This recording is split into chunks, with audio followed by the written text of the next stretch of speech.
behind the scenes with the football fever. Thank you for joining us. This back page is taking all the water. Let's see if it's important. As you can see, the rain is affected everything out here on the field. The table is soaked, but we're still in good spirits. Kellyanne is representing the mauve and gray tonight. I know you're Yeah, I can hear you. Check. I overnighted this jacket. It's not next as red as I to thought. my scarlet tie, what color is Kellyanne wearing? It's definitely got a purple hue. She's repping mauve. Hey. Yeah, she's repping Hey. maroon. It looks a lot more red online. Kellyanne Stitz here for the South Carolina No, Gamecocks. don't make me feel bad. Mississippi State. It's Yeah, also Mississippi kind of State Bulldogs. Arkansas, Yeah, go Razorbacks, Pig Suey. If you're on Kellyanne's side, They upset Tennessee, so You know what? take it for what it Maybe is. she's repping all the SEC rivals of Tennessee. if you're on Kellyanne's side, Don't put consider maroon counts in the chat. Listen, okay, don't come for me. I made a valiant effort. I overnighted this. I, for one, am not worried at all that Obi Stillwell's in here 4 minutes before the show. I'm not. He always Say hi, guys. Where's Obi? Behind the scenes, He's we looking got for his the cowboy hat. teleprompter here. Try not to get that soaked as well.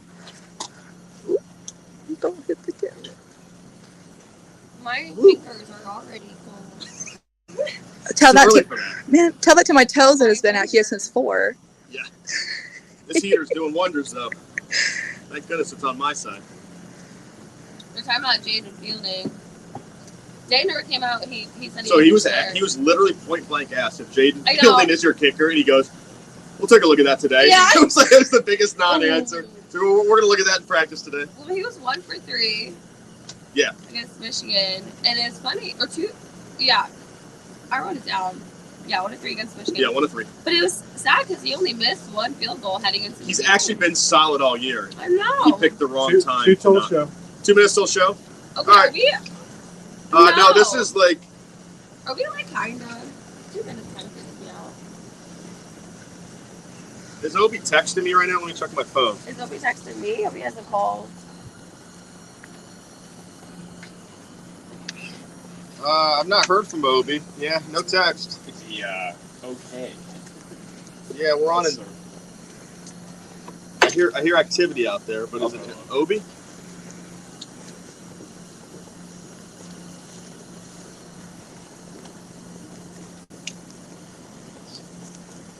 I do not see him. If Obi's not here, the show doesn't change. I'll say, Kellyanne, you were part of that 1996 Citrus Bowl. What do I you wasn't even born yet, Dave. Oh my God! Don't do that. Neither Dave, was at least you were alive. Neither was I. I wasn't born in '96 either. I was born in '82. I was born April 12th, 96. So I wasn't Our born birthdays yet. are 6 days off, and And 20 20 years apart. Wow. man, Basically twins. yeah, that's how I stay warm because you roasted me. Ha ha Yuck, ha. yuck, yuck, yuck. No, we have no visual. No visual on Obi right now. Kellyanne just texted him. He should know it's today. Did you say something in the group chat, Spence? That will put a wrinkle in the Citrus Bowl segment, though. You know that 5 minute The segment. 5 minute, yeah, you guys can definitely eat up Spence, the you time know out that there. 5 minutes? Do you want me to come back and recut the Ryan Day interview and now make it 6 minutes instead of I 2 mean, and a I half? can give some tidbits about like that I didn't include in the package, but Yeah. I really would have loved to hear Obi's I'll just say, story. Kellyanne, tell me more about '96 and speak slowly. No, I left out of the package that John Cooper allegedly sent his son into the locker room. Yeah. Yeah. 30 seconds. Should I get closer today? Yeah. We are social distancing here because we were waiting for Obi. This is... Shout out to the heaters, keeping everybody warm right now. We definitely need it.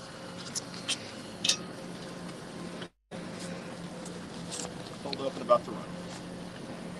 Ooh. So you and I will talk for a couple. We're not going to do heavy lifting out here without Obi. We'll just keep kicking the ball around. I got some good insight from my Tennessee friend. You do? No, No, I he just told me how Tennessee fans hijacked the ticketing system. They got a hold of the code. and then started AIing themselves in Buckeye gear. Oh, yeah. What? Oh, let's admire Kyle's creation. Oh, sorry.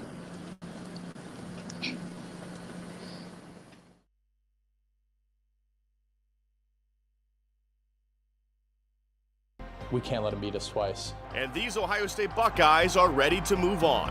And I know what they're made of, and they're resilient, and they're tough. That toughness will be tested on Saturday night against Tennessee.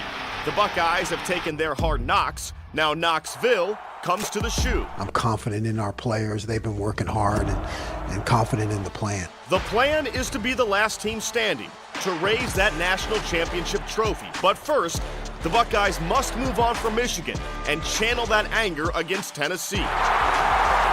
On Saturday night, orange is the new blue, and the football fever starts right now.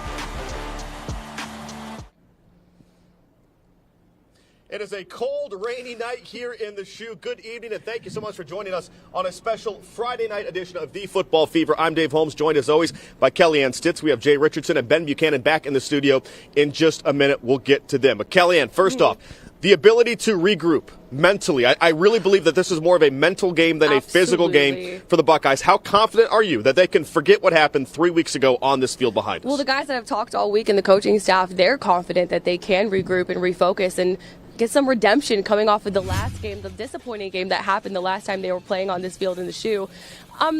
Honestly, Dave, I'm not sure. I'm interested to see what Ohio State team comes out. Hopefully the one similar to 2 years ago when they had that disappointing loss to Michigan, but then they came out and almost beat Georgia in the semifinal. If you see that team, then I think they have a good shot at making a playoff run. They have a gauntlet of a path to the national championship. And Dave, I'm so sick of seeing that one VO that we continue to use of the national championship. So hopefully this will spark a run so we can start using some more video of new trophy. How about you talking shop? VO for the folks at home is a short for video in the television world. But no, so if you look at this team, though, I think you have to buy one of two narratives. And that is either that this is a broken program based on what you saw against Michigan in that ugly 13-10 loss. I'm not ready to subscribe to that narrative quite yet. I think this team has a Michigan problem. I don't necessarily think this program has an overall problem yet, because those two losses this year by a combined 4 points. You lose this one, no doubt, inexcusable, the way they lost that game against Michigan.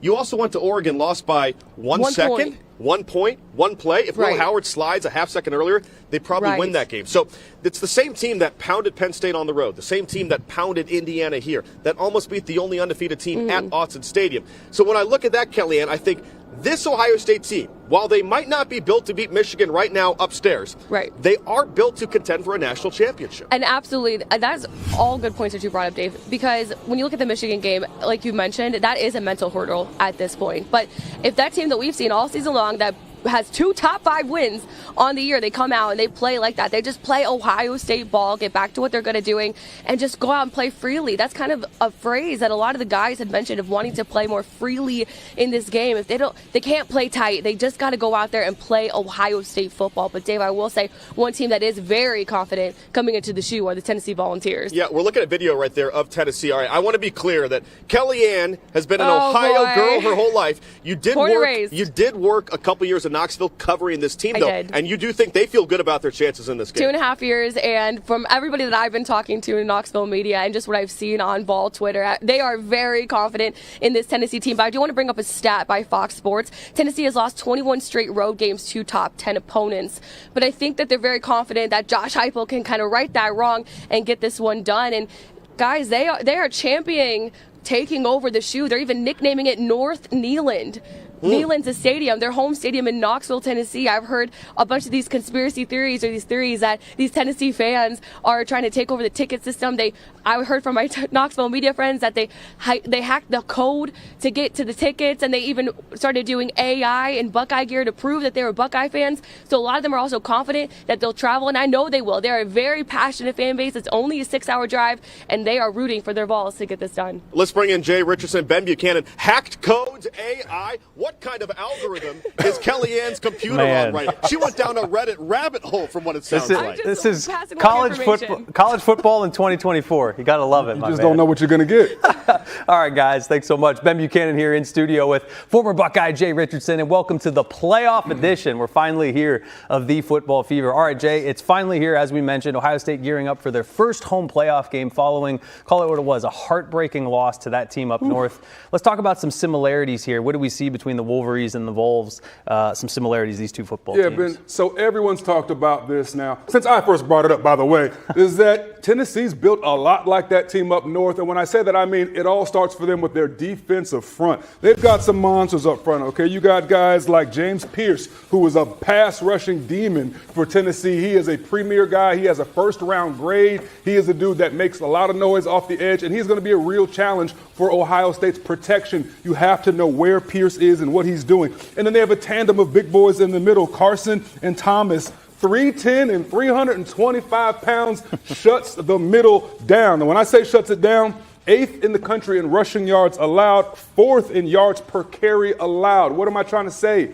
They built a wall up front, okay? They've got some monsters up front. They're a little bit vulnerable in the back end here and there, but up front is not really how you want to attack these guys. And so it begs the question, what will Ohio State do when it comes to who they want to be tomorrow night? I think, Ben, they learned a tough lesson at home against Michigan as a 21-point overdog, and then to go and lose in the way they lost with the points of attack that they chose and not featuring some of those skill positions. I think they have learned their lesson, and if you're going to go up against Tennessee, you can attack them the opposite way you attacked Michigan, and you got a shot. Yeah, you bring up a good point there. One of the key takeaways from the last game was the lack of offensive identity for the Buckeyes. In your opinion, what should the Bucks showcase in this game? What should be the true identity moving forward in the 12-team playoff here? Ben, that's a fantastic question. Think so much about who Ryan Day is, who he was coming in to Ohio State, helping out Urban with the offense, taking over play calling duties. I mean, he was a quick-hitting offense, a lot of fast plays. He used to get maybe 72 to 73 plays a game, and they wanted to keep the offense rolling and flowing. Against Michigan, Ohio State only had 59 plays. Time of possession for Michigan was 33 minutes, Ohio State 26. That was not Ohio State style of football. They got into a battle of short distance running and field goal kicks. That's not who Ohio State is. Ryan Day does not have to do that. Be who you are. Come out with some great scripted, quick-hitting plays. Get Will Howard in a groove very fast. Get the ball out on the perimeter to that kid who might be the best player in college football, definitely will be next season, and let him show what he can do. Get Mecca on those crossing routes, and then you work in the running backs. This tandem of running backs is amazing with running back screens. You want to take advantage of a defensive line that wants to come kill you? No. Toss it out there to Travion in space with some blockers and let the offensive line do man blocking schemes, Ben. None of that zone stuff. It's too easy to blow up zones, and it takes too much coordination. You have new guys in the middle there at the positions. Just let them put their hands on somebody. If they execute like this and they come out fast and furious, I hate to use that, then all of a sudden we got a ball game and the Buckeyes look like the team we know they can be. So that's what they got to do, Ben. As the great Colin Cowherd said, Ohio State's a Ferrari. You got to be a Ferrari, right? Put it on the outside, fast and furious, as we like to say. Now, Jay, we have to ask the tough questions here as well on the Fever. What is next for head coach Ryan Day? Should the Buckeyes lose this game, especially, call it what it was, man, sky-high expectations, the expensive roster coming into 2024. What happens? Well, everybody knows this, Ben. It's been well documented. Ryan Day's struggles with that team up north, and then to get out coached by Sharon Moore at home, it was embarrassing and it was humbling for him. So when you look at this Tennessee game, opening round of the playoffs, everyone's basically saying Ryan Day's got to win a national championship or he should be out of there. I mean, that was the talk of ESPN this week. I don't buy into that. I don't think he has to win a championship, but he does have to have a good showing in these playoffs. You do not want this Ohio State home crowd in Columbus to remember the last two times they went to a home game, they were both losses. No doubt. You cannot have that. You cannot lose at home again. I think it would get very ugly. We all understand that Ross Bjork has come out and got behind Ryan and said, nope, he's here no matter what. but Ryan's got to make some noise in these playoffs. Great coach. We'll see what we can do moving forward. There is, call it what it is, it's a Michigan problem. We'll handle that next year. Move on to the playoffs right now. Well, it's certainly been a long time since the Buckeyes and the Volunteers squared off. We're talking 1996 when a young NFL Hall of Famer by the name of Peyton Manning, you might have heard of that guy, led Tennessee to a 20-14 victory over Ohio State in the Citrus Bowl. Yeah, and the Buckeyes may have lost that game, but the result isn't the only thing fans remember. Kellyanne Stitz rehashes the infamous Cleatgate. When it rains, it pours. And for the 1995-96 Ohio State Buckeyes, losing to Tennessee in a soggy Citrus Bowl was a gut punch. We needed to score touchdowns to beat this fine Tennessee football team. They're a real fine offensive team. And as it turned out, we didn't get the job done. The Buckeyes were playing for redemption after a disappointing loss to Michigan that ended a perfect season and a shot at a national title. We felt really good and confident heading into the game. In lieu of their talent, we believe that we're more physical, we're better prepared, and we had a chip, an axe to grind losing to Michigan. So we get there. The weather's crappy. The weather put a damper on field conditions, so Tennessee panic ordered cleats to help with footing in soggy conditions. Tennessee ordered some cleats from a company in Cookeville, Tennessee, and they screwed up the order and they sent Tennessee soccer cleats. The soccer cleats were a little bit longer than football cleats, and they were longer than regulation football cleats. Jimmy Hyams has covered the Vols for 40 seasons and said 19 players wore them, but only 8 played in the game. A couple of cornerbacks, a couple of receivers, a couple of defensive linemen. On a couple of comeback routes and deep outs, Terry Glenn slipped, and Terry Fair kept his balance. Former defensive back Ty Howard was focused on having one of the best games of his career. But he did recall a moment of cleat controversy tackling Vols receiver Joey Kent.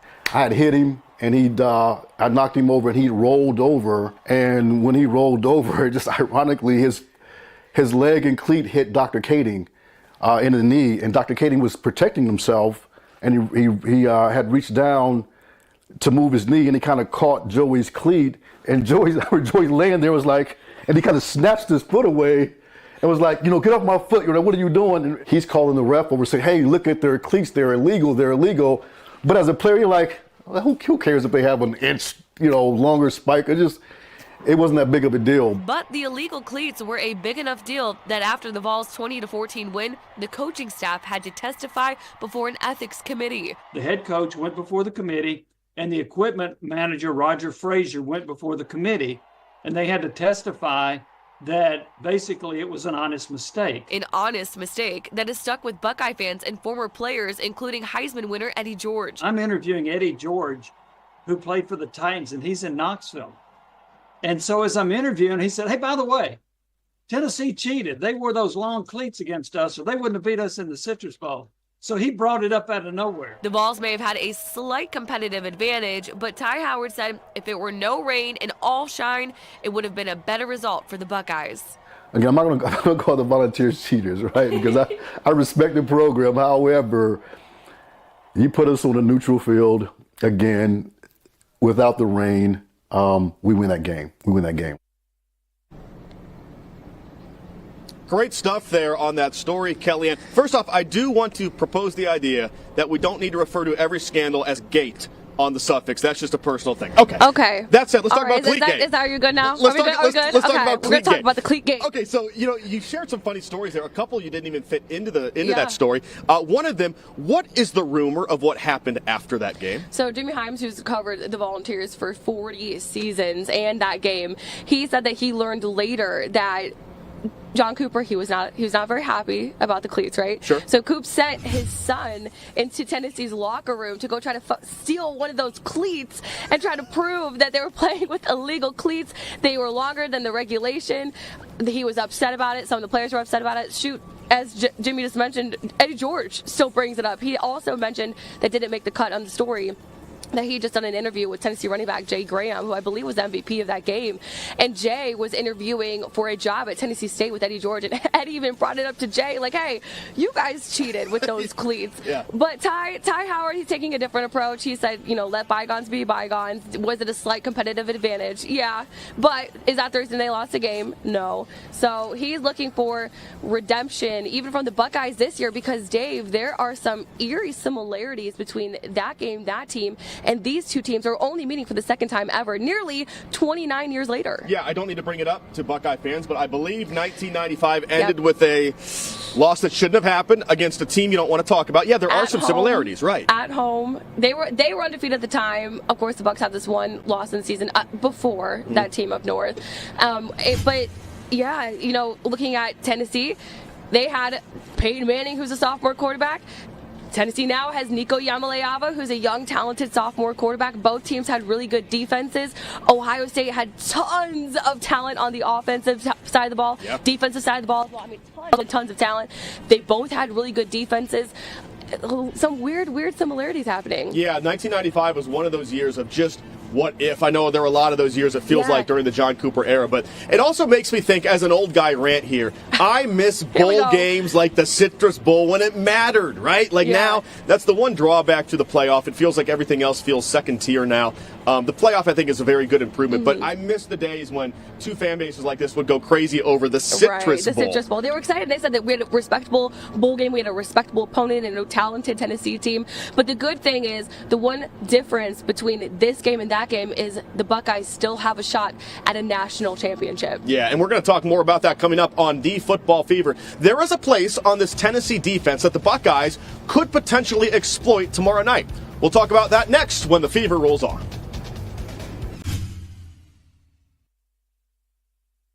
And here at the desk, or we move?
All right, Ben, I wanted you to put your analyst hat on here. Now, we saw Jaden Fielding struggling against the Wolverines 2 missed field goals, and that could have won the game for Ohio State. This week, Ryan Day is exploring options at kicker. So are you expecting tomorrow night from Fielding after having to recompete for his spot? What do you think he's feeling right now? What do you expect? I'd like to see him respond well, Jay. You know, you hope for the best in a situation like this. This has been really tough to watch for Jaden Fielding. I mean, we talked about it off camera during the week. What you're seeing right now is just a crisis of confidence, right? I mean, this guy has the muscle memory, has the rhythm. In practice, he can make a 32, a 38-yard field goal in his absolute sleep.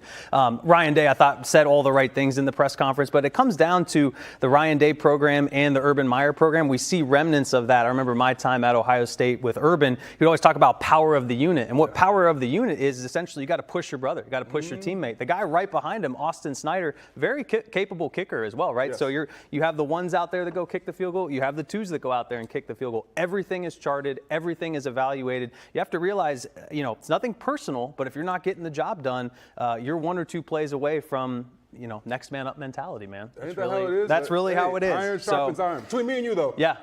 He's not going to bench Jaden No, Fielding. he's not. I fully expect Jaden Fielding to come out. Would love to see him hit a couple of field goals early, but I'm hoping to see a lot of 6 and 7 points and not 3 points. We got to get in the end zone. To all tomorrow. I'm saying. Jay, let's talk about Tennessee's weaknesses defensively, though, if we're going to move here. Yeah. Do the Buckeyes choose a ground and pound option with Chip Kelly, or is it more of an air raid tomorrow night? We have those elite wide receivers on the outside. What do you expect from Chip Kelly? Here's what I'm thinking from Chip. Now, you understand that we've illustrated how great this defensive line is and how they're built up front, and you got a guy who's got 7-8 sacks and Pierce on the edge. When you have that kind of line, I think you're going to see a lot of east-west early on. Get that defensive line running, get them tired, get them moving.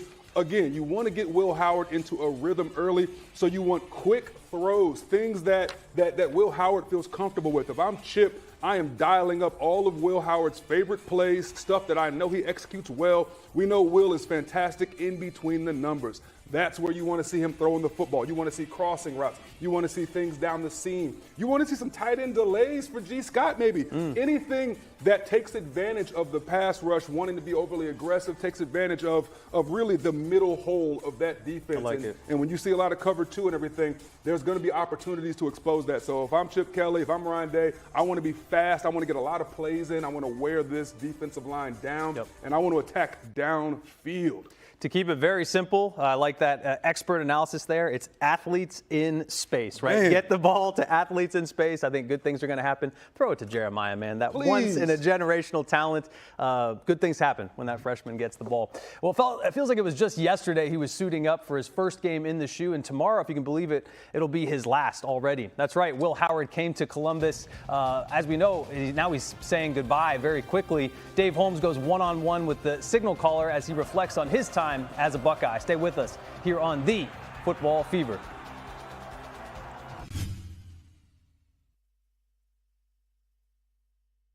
In red, that scarlet glow is shining from Ohio Stadium. It's one way Ohio State is hoping to send a message to Tennessee fans ahead of Saturday night's game. I think they'll realize that it's really going to be a Buckeye home game. That scarlet glow and just the feel of everything is going to energize Buckeye fans. And it's going to energize the team as well. Be sure to keep an eye out for the glow as you drive along 315 too. But that's not all. Friday night and Saturday night outside of the Rotunda, we're going to do a laser show projection up there. The Rotunda will be lit red, and then there'll be a few elements that kind of get shot up there from lasers. And then also the home team tunnel is going to be lit up with lasers for their entrances. You'll have to wait and see that laser show in person. But we do have this video that shows examples of what you'll see above the shoe Saturday between the 3rd and 4th quarters. It's 100,000 people in the stands watching this moment in history. A historic drone show. OSU's Caleb Clark says it will be the largest in college athletics. A total of 500 drones flying 550 feet above the South video board. I asked Clark if he could give us a little spoiler. It's going to go up during Hang On Sloopy, so there might be something that you say during Sloopy that you might see on the drones as well. OHIO. The university is asking all of you to join them in that chant Saturday night and by wearing scarlet so you too can be part of that red Buckeye glow. On your side for the Football Fever, I'm Kate Seifert.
Foxy Fantastic Photo of the Week, and it seems we have a traitor in our midst. Yes, your eyes do not deceive you. That's our Kellyanne Stitt's cat, Meek, donning a volunteer's helmet. Now, she did work in Knoxville for 2.5 years, so I guess we can let Meek's Tennessee love slide just this once, we'll say.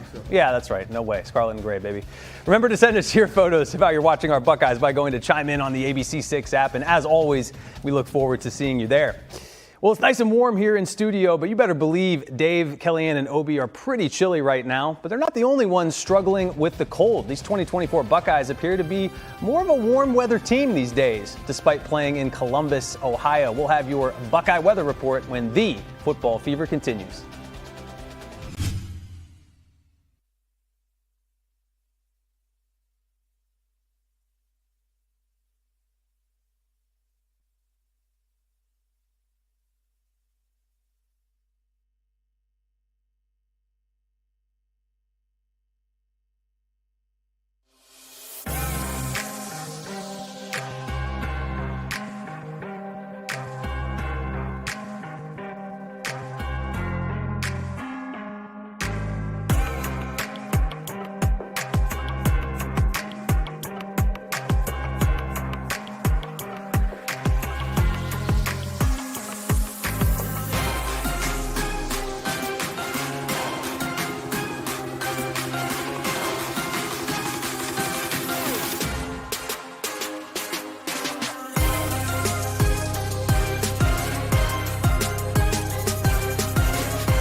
The work here at the Shoe starts days before kickoff.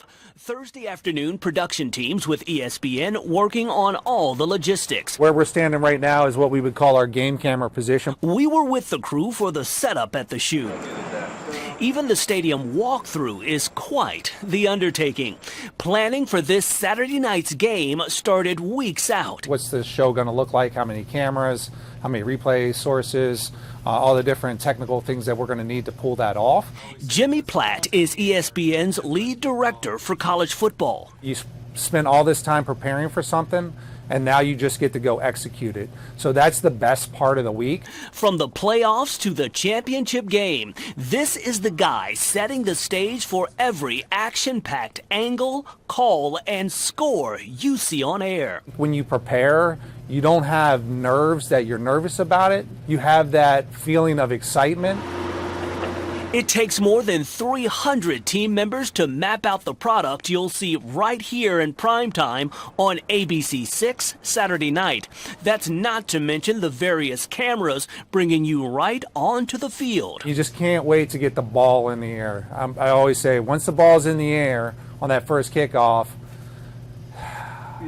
then you kind of breathe. Both OSU and Tennessee will be under pressure, but so will the ESPN production team, ensuring no hiccups as millions around the country are tuned in.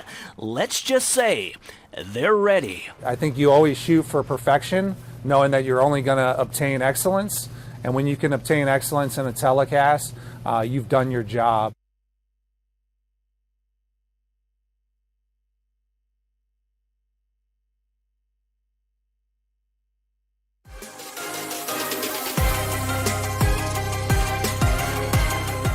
December in the Shoe, so no matter what the weather is, we're all going to be up for it. I mean, we've been practicing outside, so it's not the worst thing in the world. I mean, we'll be all right, and then it'll be a great atmosphere, and we're going to be out, try to go out there and make it hard for them to operate and do what they do. Welcome back to Ohio Stadium and the football fever. Dave Holmes along with Kellyanne Stitt. Breaking news, and it's good news. It is no longer raining here at the Shoe. It is now snowing. I was going to say, but it's snowing. Okay, so let's talk about the weather. Now's a good time to talk about it. It is cold right now, a little breezy. It is snowing. How much of a factor do you think the weather could play tomorrow night? Well, as Urban Meyer said in his podcast, weather is a great neutralizer. And as you and I were having a conversation earlier, too, we're not necessarily convinced that Ohio State is the cold weather team in this one. We were talking about, you put them on a neutral field in a dome. Ohio State all the way. I think they run it up. But out in the weather, and again, it is a neutralizer. Hopefully, it'll just be cold tomorrow night at 8 o'clock here at the Shoe and not any precipitation. Hopefully no wind either. Nothing that will really impact the game in terms of the elements, just playing out in the cold. As Cody Simon mentioned, the Buckeyes have been practicing outside. I know Tennessee has been practicing outside as well to prepare for this weather. But just a couple of days ago, it was 58 degrees in their end in the South. So maybe not this kind of chill here that you get in Ohio, but yeah, I don't know. What are your thoughts, Dave? Yeah, so we're taking you up to 8 o'clock here on ABC6 when Indiana and Notre Dame are going to play a game in frigid, cold, and looks like some snow there in South Bend, Indiana. And I think when this playoff started, that was the intrigue. What would happen if these SEC guys had to come up here and play with the big boys in the cold? Well, the thing about it is when you look at what Ohio State's done the last 4 years against Michigan, when it gets to be those cold, windy days, the Buckeyes aren't exactly built for it, especially this iteration without Josh Simmons, without Seth McLaughlin. So when I look at this match, I think my biggest question mark is Ohio State's offensive line. Tennessee's strength on defense is their defensive line, which reminds me of a game that was played here 3 weeks ago. That's concerning to me. So that's my big question is Ohio State is built on playmakers and getting the ball out to those guys, Jeremiah Smith and Emeka Egbuka. Is that going to be limited by the weather? The weather could actually benefit Tennessee, and we joked with you earlier that you lived in Knoxville. It's not like it's Jamaica. No. I mean, it's Knoxville. It gets cold, they do get snow, but they haven't played. Now, Josh Heupel did say against Vanderbilt, the temperatures were in the 30s, but they don't play in snow games here. You talk about other bowl games, too. Penn State, they have tons of snow out there in Happy Valley. I don't know if we necessarily want to have that snow, as you mentioned. Get the ball to the playmakers on the outside. Want to see more of that, especially with those offensive line issues. So hopefully there's no precipitation, there's no snow, there's no rain, not super windy. Hopefully it's just cold. But the Buckeyes did struggle in their last game when it was bitterly cold here at the Shoe against Michigan. Let's bring in two warm guys right now, Ben Buchanan and Jay Richardson. Guys, I think Ohio State has a home field advantage. I'm just not sure if they have a weather advantage. Your thoughts? Yeah, great points there, Jay. All right, Jay, let's talk about this. When the temperatures fall, we've seen our quarterback, Will Howard, he's become far less consistent as a passer. Why is that specifically, in your opinion? Well, I think it all starts with his arm, Ben. Okay. He's not known for having like a cannon or anything like that. Okay, he's fantastic in between the numbers, but when the weather gets like this, and I want people at home to think about this. Think about, NFL, all the great NFC, AFC North quarterbacks, people that have made a lot of noise up there. You're talking about like Aaron Rodgers and think about some Minnesota quarterbacks who had huge arms. Ben Roethlisberger. They do well when it's cold because they have the arm that can rip the ball through the wind, folks. You have to be able to get the ball through the wind. And what people don't realize is when the temperature drops, that football feels like a rock. I mean, it feels like you're holding a brick in your hand. And so it's harder to throw the football with great velocity. It's hard to be really accurate. So if you don't already have an extremely strong arm, when it gets windy and it gets cold, it makes it way harder, especially when it's wet too. That's why guys like Troy Smith did so well against Michigan in those late November games. Why? Because he had a rocket, man. The dude had a cannon. He could throw the ball with velocity no matter what the situation was. So you have to mitigate that with game planning, with quick throws, with short stuff. Inch your way along the field and then hope that they make a mistake and you can break a big one. But you do have to be able to still run the ball just in different spots creatively, Ben, because we understand some of the liabilities that Ohio State has up front right now with the offensive line injuries. Well, there's a reason that they call your guy Troy the Michigan Slayer, right? Those cold weather games, you drive the football. Hopefully we see that from Will Howard tomorrow. Speaking of the starter, our Dave Holmes got to go one-on-one with Will Howard ahead of the quarterback's final game in the Shoe. Dave? The last time we saw Will Howard throw the football, it went to the other team. Twice. I know he wants to, just like all of us, move on and focus on Tennessee. But every good quarterback has a short memory. And now Will Howard has a chance to write a different final chapter in Ohio Stadium. Will Howard on the quarterback keeper. Quite often when you lose that last game, it ends, right? It's still so much ahead of you. So how are you guys embracing the moment here to rewrite the end of this story? We've done too much. We've worked too hard, to end the season like we did last week. And I'm excited to finish this thing the right way and write the story the way that we want to write it. Will Howard came to Ohio State because the Buckeyes needed a veteran presence to manage this talent-rich roster. When it comes to Ohio State's playoff future, the ball is literally in Will Howard's hands. He's got a very positive mindset, and he's very resilient. And You can see he's got a bounce in his step right now. He wants to get back on the field as fast as he possibly can. You can see that. When you look at this field, I would think you guys would feel like the other 11 teams, we can hang with any one of them. Absolutely. I mean, we feel like there's not a team out there that, we don't feel like we're capable of beating. That mentality of saying like we're capable of beating every single team in this field. I think that just kind of gives you the confidence to say, we just got to go out here and do this thing. Just got to go out there and do this thing. I think that really needs to be the mindset for Absolutely. Will Howard. It's funny, when you talk to Will and you sit down with him, I kind of joked off camera, you're sick of talking about Michigan. And he said, yeah. He is. I think a lot of those guys are. Yeah, they are. And he picked the worst time to have his worst game. And I know he's feeling that. But he did get hit. He did get injured. He got rattled. And we're not sure how much that impacted him in the second half. But on Tennessee's side, what do you see out of their quarterback? How would you compare these two QBs? Opposite. We have Will Howard, the veteran guy for Ohio State. But then with Nico Iamaleava, is his first full year starting as Tennessee's quarterback.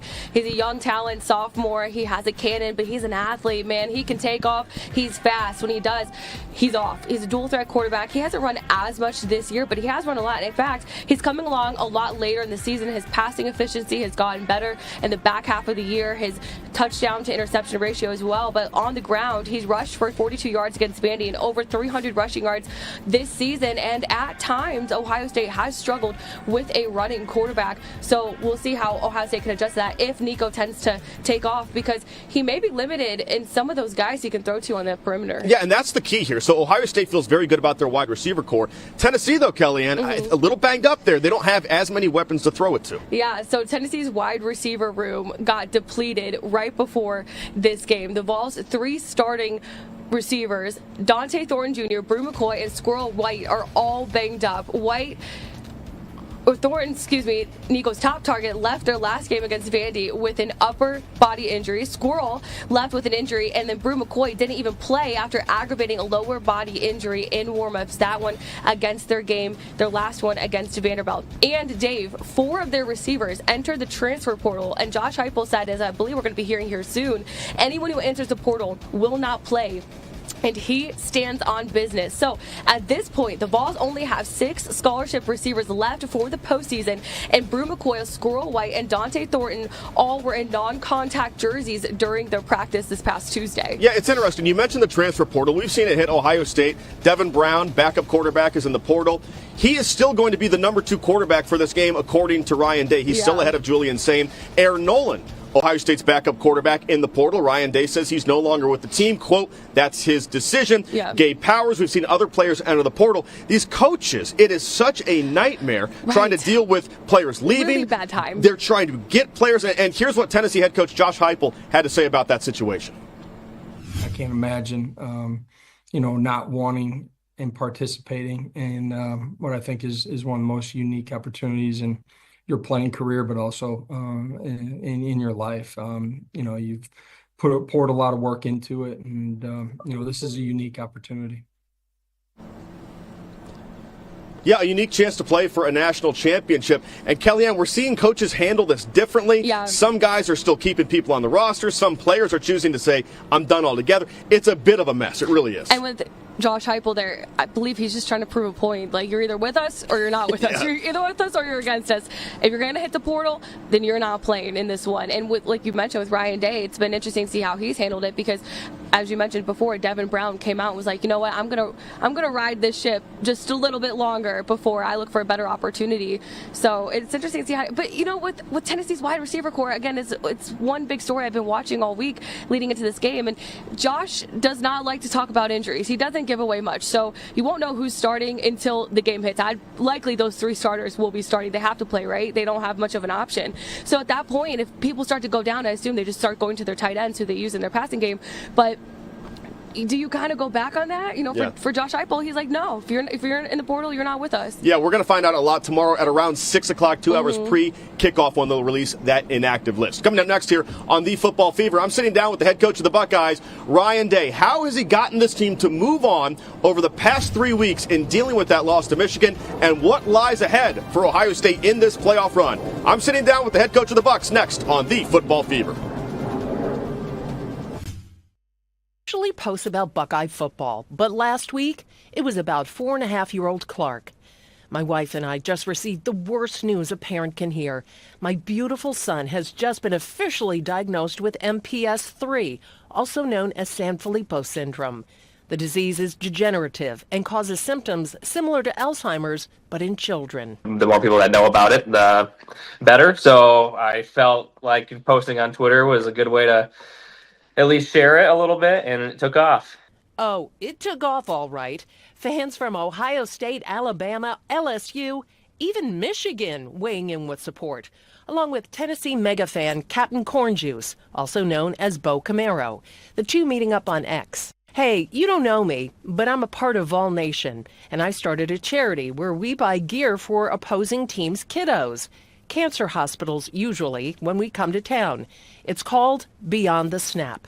We're going to do a little bit of shopping for him with Bo, and then also for kids at Nationwide. We'll buy him a bunch of Ohio State gear. And there's more. The foundation, one of the NIL groups for Ohio State, they actually had reached out and offered for us to go Friday evening when we come down to tour the Woody Hayes with Cardale Jones. Camara's foundation has raised at least $20,000 for Clark. It'll pay for the family's trip to Columbus this weekend. They'll watch the game from a hotel because it'll be too cold for Clark. The rest of the money, bringing the family hope. Clark will be seen by a specialist in North Carolina doing breakthrough research in Sanfilippo syndrome. It made me tear up a bit because it's like these are just strangers and they are caring and helping us, and it's just incredible. Incredible caring. OH! For an incredible little boy. On your side, I'm Terry Sullivan.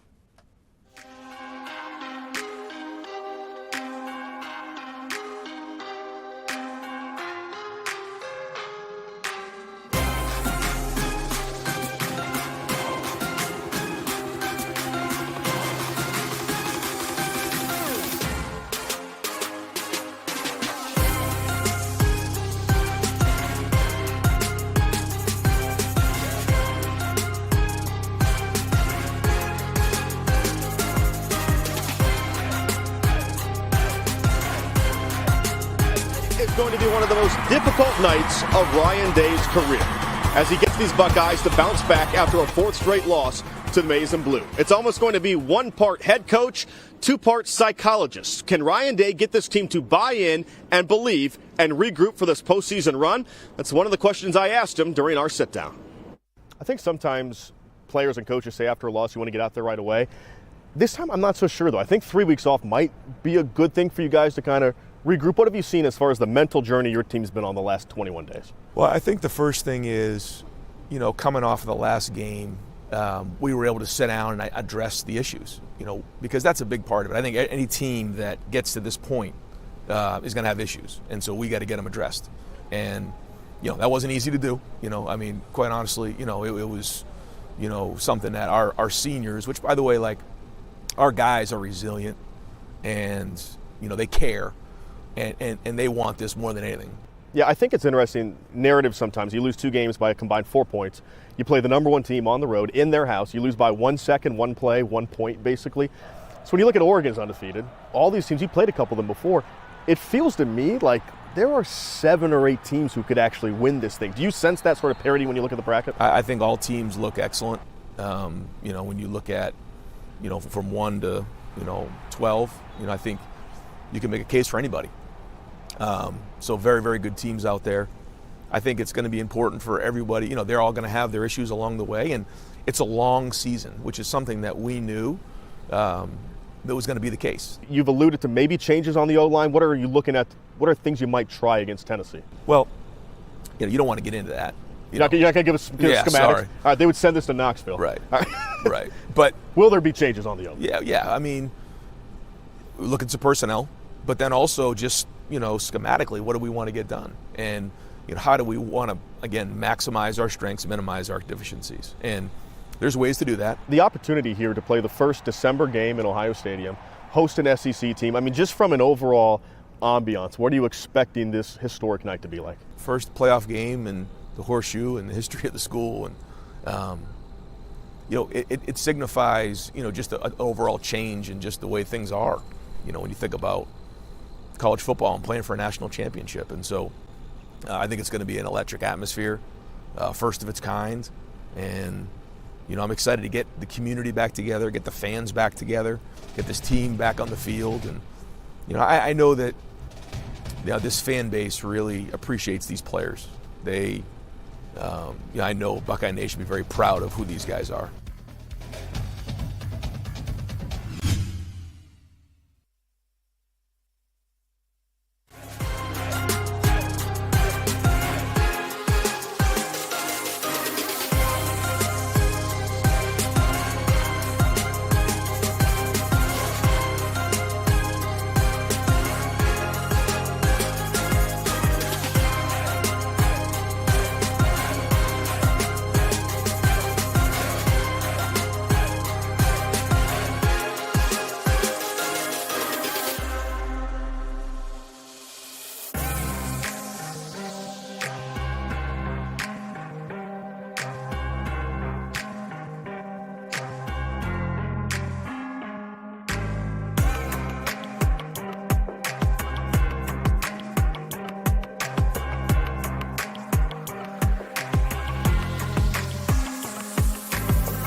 a spot in the national championship game. It's on the way. No good. He hooked it. And Georgia is going to survive. 2 years ago in the Peach Bowl, and we bring that up not to bring pain to Buckeye Nation, but to remind you, Kellyanne, that 2 years ago when Michigan came in here and got a win in the regular season finale, that Buckeye team regrouped, and they played against an unbeatable Georgia team in their house, essentially, down there in Atlanta. Against the best defense in the country, they hung 40-plus points on them, and that's why I think when the narrative gets going that this loss to Michigan killed this team, it is possible to regroup. They've had 3 weeks to do it now. We saw them do it against Georgia. The question is, do you think they can do it against another SEC foe tomorrow night in Tennessee? Dave, just reliving that, 41 points, 467 total yards, 348 through the air. I think this team has it in them. If they can regroup and play with confidence, play a little bit more freely. I feel like that team did that as well. They came out after that Michigan loss, and they just played Ohio State football, and then they almost beat, like you mentioned, an quote-unquote unbeatable Georgia team. And if they would have won to the national championship, I feel like they would have won it all. So the Buckeyes have a shot to relive history, but maybe right a little bit of wrongs from that, come out, play freely, play Buckeye football and just get the job done. But I do think this group has what it takes to be able to emulate what happened 2 years ago. And watching those C.J. Stroud highlights, you can actually see him growing a beard during the game. He became a man that day, and then he carried it on to be Rookie of the Year in the NFL. And I think they have as much talent, too. I mean, yeah. C.J. Stroud is a generational talent, but I do think that this team has as much talent to be able to get the job done. Well, and you look at that team 2 years ago. They didn't have the defense now. That was early Jim Knowles, and a lot of the guys on this team were in that game 2 years ago. Ryan Day talked about that some this week. I think you can pull a little bit of that, Kellyanne, because a veteran group like this team, and this defense is very senior-laden, they at least know what it's like to keep the past in the past. And to your point, Dave, they take a lot of pride on relying on the defense to win games if it comes down to that. And as you mentioned, a lot of those guys, they played in that game. They have that experience. It's the most experienced side of the ball. The only thing of my concern, of course, is just Ohio State's offensive line and seeing how they're continuing to step up with all of the injuries that they faced this season. Even Brian Day alluding to some changes on the offensive line ahead of the Tennessee Volunteers. So that's the only concern for me. But if it comes down to it, I do believe that this defense can win games if needed. Yeah, I don't think Mother Nature is going to allow 83 total points tomorrow night. I think this is going to be more of a rugged, low-scoring game, but still. Can the Buckeyes regroup? We're going to find out about 24 hours from now. Coming up next on The Football Fever, final thoughts and our keys to the game. Stay with us.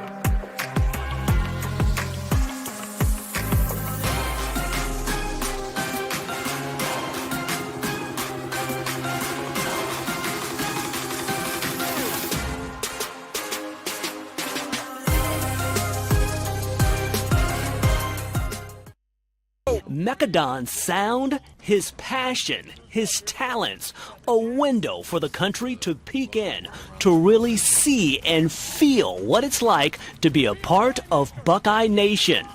Juice, juice, juice, who got it? His hit song, Juice, the team's anthem back in 2014 on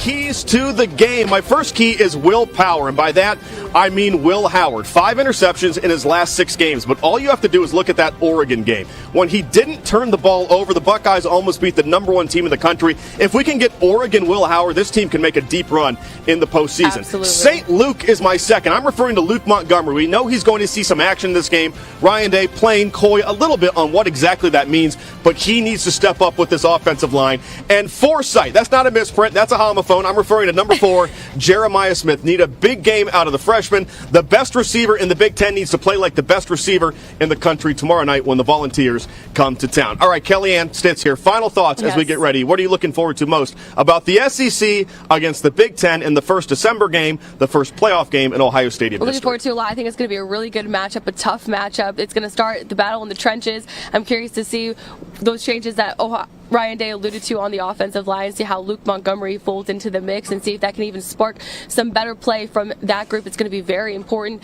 We're looking back at, Jay's mentioned a little bit of times, Dave, that this Tennessee team is kind of similar that he feels to the Michigan team, but Tennessee has a better quarterback than Michigan does. So seeing the defense come up to play, and as you mentioned in your last key of the game, get it to J.J. Smith, get it to your playmakers on the perimeter, and just light up, probably not light up scoreboard with the inclement weather, but still, get it to your playmakers on the outside and get the job done. Come out with confidence, play a little bit more freely, just go out there and get it done. Yeah, let's bring in Jay and Ben for their final thoughts. Guys, I know sometimes at the shoe, so many games are over by the half. We get obsessed with this concept of style points. You want them to look good. You know what I don't care about? I want one more point than Tennessee at the end of this game. And that's Forget what's it. important. I said one more point. Yes, I said on episode 1 that I think this team is more Tressel than Urban, meaning I think the defense can carry them. Yeah. That's what they need. 17-14, sure, do it. Just win the game. That's interesting, Jay. What do you think of that? More Tressel than Urban. Where do you see that Dave fitting is there? exactly right. We've been talking all season long about what's this team's identity. Who are they? They're a defensive football team. Yeah. I mean, think about all the turnovers the defense has caused, even some scores and just different things that have happened. And then the offense kind of feeds off of that. So I think you actually need to lean on your defense. And I think more than anything, control the tempo, Ben, of this football game. And I know, Dave, you know this, that the Tennessee Vols, man, these guys crank out high-tempo offense, around 75 plays per game. If this defense can just slow the run game down and then make Nico really think. I don't think he's a great quarterback. Killian, you're right. He's a much better quarterback than Michigan had. Well, it's because they had, nobody on their roster. One guy retired. I mean, this Vols team, has a solid quarterback in Nico, but he's not elite. Like 65% completion percentage. He's nothing like. He doesn't scare you. It's the run game and Dylan Sampson that scares you guys. Yeah, control the clock, control the tempo. I'll just say quickly, guys, I think in this game, this is where the lights shine brightest. The stars are going to come out in this game. Listen, Michigan's behind us now, right? We're in the 12-team college football playoff. Ryan Day said it. Michigan, they're going to some ball game, whatever. They're in it, man. This is it. It's all about, lights ahead, moving forward. Let's see these Buckeyes show out against the Vols. Got to play solid offense, defense, and special teams. I saw, Kellyanne, you had a thought as well there? Yeah, as you guys mentioned too, Jay, I believe you did early in the show that Will Howard has to get into that rhythm early. Well, try to get Nico Iamaleava off schedule early, and I think that the Buckeyes have the defense to be able to do that. And looking at Tennessee, I'm interested to see their receiving core being depleted. I think it could be a big advantage for Ohio State's defense for sure. Yeah, and Ben, you mentioned the tempo there. I mean, Jim Knowles talked about Tennessee wants to go up tempo. You know the easiest way to stop that? 3 and out.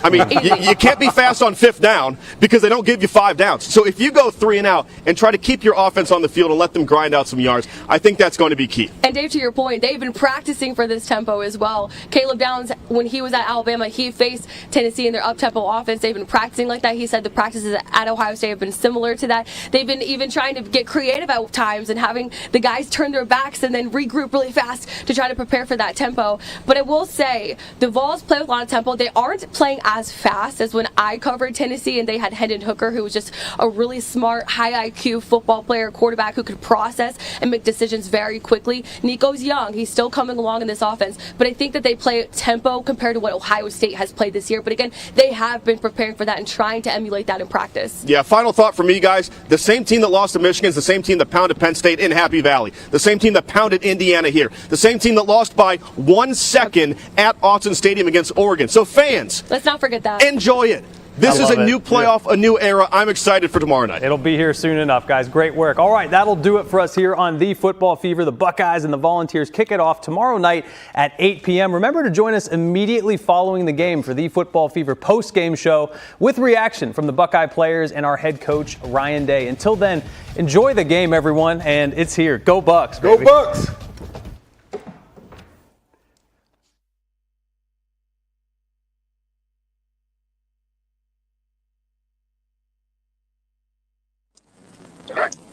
Good stuff, everyone. Thank you for your help. So, Kelly and I are going to meet at the stadium, or meet at the stadium. And then,